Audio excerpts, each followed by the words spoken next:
morning, Anderson. This is Mayor Tom Broderick, and I'm with Building Commissioner Todd Fisher, and we are out here on Scatterfield Road, right off of Mounds Road, here at the hotel that has been scheduled to come down for a few days. And Todd, looks like we got the job done. Yeah, we're working with Todd Davis Excavating to get this place tore down and cleaned up, and hopefully get something built here that we can be proud of. Well, I know this hotel has a lot of history, been part of Anderson for many years. I'm gonna move this mic here for a little closer, both of us can have it. I remember back in the day, it was the Mark Motor Inn. Yes. And it was a popular place. Of course, this used to be, a lot of people probably forget, but 109 bypass back in the day wasn't as crowded as it is now, and State Road 32 came through here, so it was really a main intersection. Right. I remember coming here as a kid to swim and just have a good time. Right, I know it's been a few years ago now, but they finally took out the pool. I know there was a point in time where they would have the pool open to the public, where you could bring your kids for $1 or something and swim, even if you didn't stay here. And that was kind of nice, but they had to fill that in. Of course, over the years, because of the lessening of traffic and other hotels going up in the area that were more popular, more convenient, this just really just lost its business. And they struggled for a long time, but obviously couldn't keep it up, and it went into a state of disrepair. And I know you guys have been working on it for quite a while. Tell us a little bit about that. Yeah, well, we had a problem. One of the owners passed away. He fell off the roof here, and then it sold to an out-of-state person, and they didn't have good management. We had to come in and shut the place down, and then work with the owner to partner to get it tore down, because they looked at rebuilding or trying to remodel. It was just so far gone that it wasn't worth it. I know at the front of this you were talking about Todd Davis and his excavation company.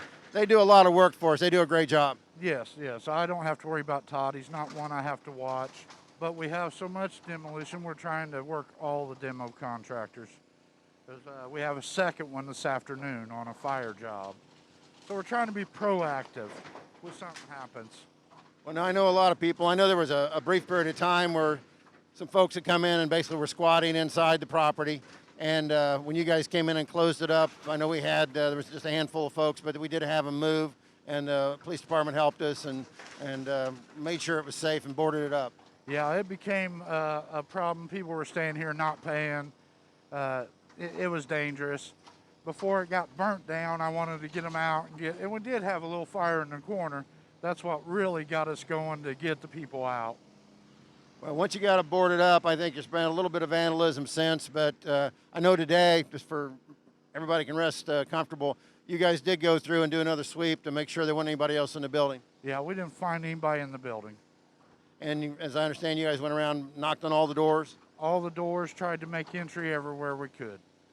Now, what's amazing to me is how quick they're going to be able to take this down. You would think it would take days, but as I understand it, if they had a full day, they'd be able to get it down in one.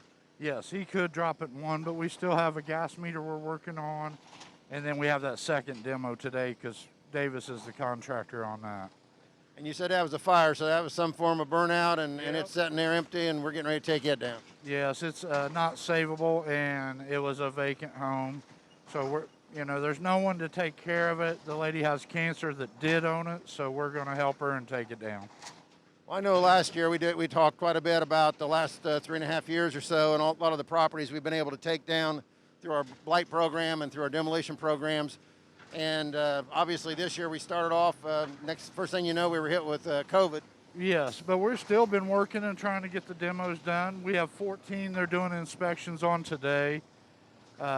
Plus the building commissioner, we've had a couple emergencies on smaller commercial properties that we've took care of. And then this one. So we're still hopeful to stay on track. I'm still trying to get 50 a year compared to we used to do maybe 15. So we're very hopeful to keep on the same track.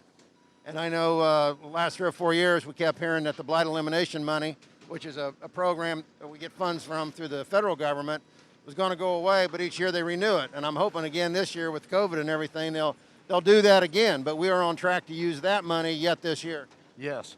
Now, if they will let us stretch it, we will definitely go into another season.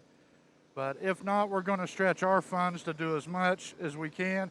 Davis has even knocked the price down to help us, so that's been awesome. Right, I know this particular project here was, I think as you said a moment ago, was really a partnership with the owner that you've been working with quite closely, Davis, and then of course the city, and working together we were able to get this done at a really a very reasonable price. Yes, it took all three of us working together to make it happen. And I'm thankful because we don't need another building just sitting around. We want to get rid of it and get something rebuilt here if possible. Well, and I know a lot of people when they see this or see these postings, they think, well, what about this property? What about that property? There's a lot to it to get a property down. And I know you guys work hard to get that done, and you've really taken down record numbers in the last 4 years. Yeah, all the research, retiring the gas and electric, I mean, everything has to work in order. And you get one piece of the puzzle out of whack, you have to start again. Or if you run out of your timeline on your IDEM, you have to start over another 10 days. So we do the best we can with scheduling, but it takes all of us working together.